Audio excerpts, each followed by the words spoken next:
I thought I was telling stories. I mean...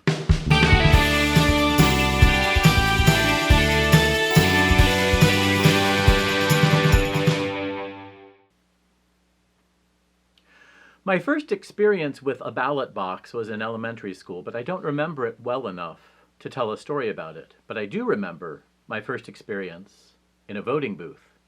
I was with my mother.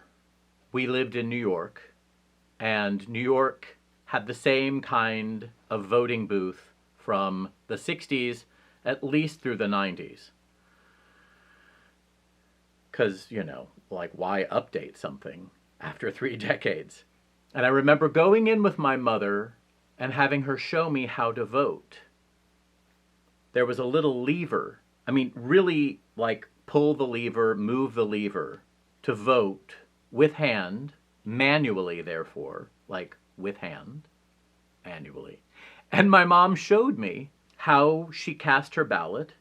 And she said, this is how I'm saying yes to this, and I'm saying no to that. And if I wanted to vote for this person, I would, but I'm not going to, so I'm saying no here, and I'm saying yes here. I was probably tall enough to see part of the screen. I was maybe 4, possibly 5. And I remember it.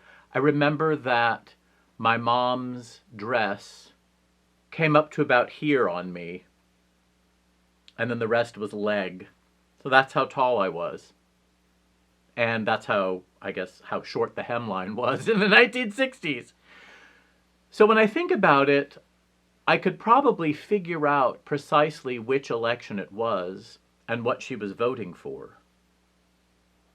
And I remember then, as a young adult, voting in my first New York election in one of those booths with the curtain. And at the end of the ballot casting, well, at the end of the voting process, you pull a big lever to cast the ballot.